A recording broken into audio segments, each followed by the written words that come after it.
Guys, my name is Luke. I've been in SMMA for about 7 months and I've gotten up to 26K per month. You know, I used to be a delivery driver, delivering pizzas. My whole life has changed. I'm actually making good money off of this. And I wanted to make this video going over a couple of things that not a lot of people talk about in SMMA. So these are things they don't tell you, a lot of things that caught me off guard when I first started that I just want to talk about. And the first one is the most prominent one in my life, and this has been making my life hell for the past 7 months. Hate to complain. I love having problems. That means we're busy, but it hasn't made my life very easy, which is fine. But trying to be positive here. But the sales bottleneck. So, for example, let me tell you a little story. So to put this in more into context. When I got my first client, I remember I was on like a little trial run, 1 month trial, and I started running ads for him, and I started getting leads like pretty quickly, and I was like, oh my God, this is it, I've made it. Come to find out though, getting the leads is not the hardest part. It actually, compared to the sales, is the easy part. The hardest part about this is getting your client to actually close the leads. And the most annoying part about this is you do not have much control over it. Like you can tell them, hey, you should call these leads right when they come in, speed to lead, 5 minutes. After 5 minutes, the leads already lost 50% of its interest. You have like a 300%, everyone's heard that Alex Hormozy thing. You have a 300% increase in closing a lead if you call them within 5 minutes. And what I found is that my clients are, especially if they're the owner, they don't want to call the leads. They don't want to text them. They kind of just expect them to close by themselves. And so that's been fucking annoying as shit because you're like looking at the leads. You're like, oh my God, this dude wants a pool or whatever. Something random. This dude wants a countertop and he wants it ASAP. And he's asking questions. And it's like, wait a sec, it's been 2 days since this lead comes in. No one's responded to him. Even if you respond now, the guy is gonna be like, no, you didn't respond to me in 2 days. Like, that's hella unprofessional. What am I gonna expect if you guys install my countertop? So that was has been the most annoying thing for me by far, is the clients do not know how to sell. And then another thing is if the owner isn't answering the phone, it's like one of their employees who doesn't give a fuck. So they don't give a shit if they're successful or not. They'll be like, all right, you want me to contact all the leads? Let me send a bunch of emails out. And I'm just like, facepalm, dude. Fuck, no one responds to email really. Just call the lead, text them, email them, and it's not that fucking hard. But that's just been the one thing that's like, oh my God. And I kind of get it. You're working with small business owners and they don't have sales experience. And, they don't, I actually don't get it. Now that I'm saying it out loud, I don't get it. Because I would be like, oh my God. I try to explain it to them. Every one of these leads is $10,000 plus dollars that of opportunity value.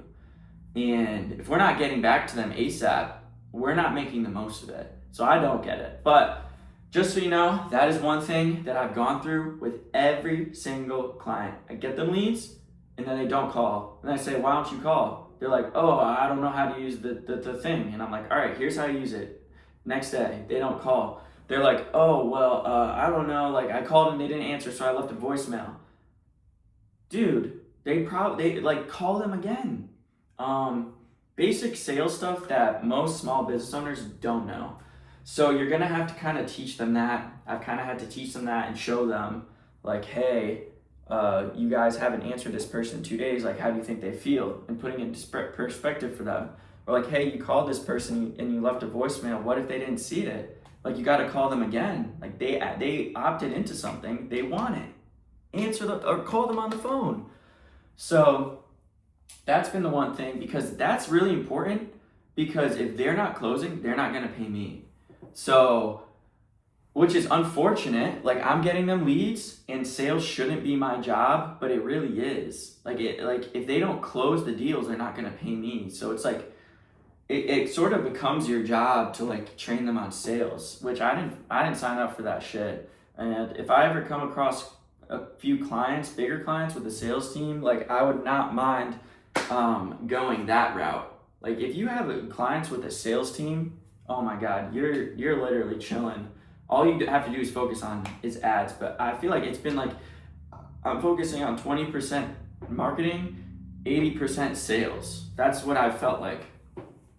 And then another thing they don't tell you about is it's not easy money. Like, you have to work, and you're sort of like working for your clients. Like, I know a lot of people be like, oh, I'm not working for my clients. Like, I just tell them straight up. And it's like, you kind of are working for your clients, and they do have money on the line. And I try to be understanding of this. And you're gonna get bad clients. I've already had a couple, and they are not fun. They're not fun. And it comes down to like, I think it comes down to intelligence, honestly. Like, if you're providing value, and I found a lot of clients can be ungrateful, and they kind of treat you like an employee. And I think it's just like the fact that they're too dumb to like comprehend like your value, which is annoying to me, because I have some clients that are like beasts. They're like entrepreneurs, they're in the game, and they're like very understanding, very thankful of like the work that we put in. Then I have the other ones that will get like 800 leads. Then they'll be like, hey man, like, we need more leads, because they're only closing like 1% because they're not making any calls. And it's like, seriously? Like you need more leads? How about you start closing the leads? The tale is as old as time. It's like sales blames marketing, marketing blames sales. But like, come on, man. If I'm getting you 1,000 leads, you close 10, that clearly is not my fault, especially if they're all qualified, which of course I make sure they're all qualified. But that's like one thing I've gotten into like 2 or 3 times is my clients will be like, hey man, I only got 20 leads this weekend. Last weekend we got 30. What the fuck is going on? I'm like, well, how about this? How about you guys only close 1% to 5% of your deals? How about what if you guys started focusing more on that? Like, why are you focused on the marketing? Like, we're getting hella leads. I'm sorry if it's a little bit less than last week, but we're getting good leads. You're closing 1%. And so that has been like mind-boggling to me, the fact that someone can have that many leads and not understand. Like, I try to explain. I'd be like, hey man, if we got 10 leads a month and you closed 8 of them, would you be happy? And they're like, yeah, 8 leads, yeah, I'd be happy. I'd be like, all right, then clearly this isn't a leads problem, it's a sales problem, right? Because we have clients getting way less leads, but they're closing more. So they're making more money. And that's all that matters at the end of the day. So don't focus on the leads, focus on how can we raise the closing rate, because you guys are well below industry standard. And that conversation goes nowhere, absolutely nowhere. And then they'll be like, oh my God,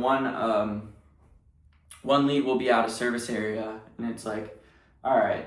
But regardless, that's part of the job, guys. You have to deal with people like that.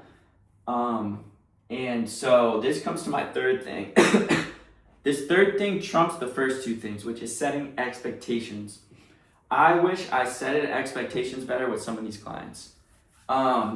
Literally being as black and white, like, even if you think it will cost you the sale, like, it's gonna make everything so much better. I didn't set many expectations when I first started, and because I didn't really know what to do.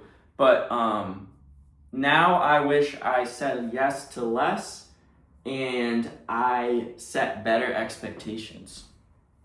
So some of those expectations might be like, hey man, I can get you leads, but if you're not calling them within 5 minutes, that's not my problem.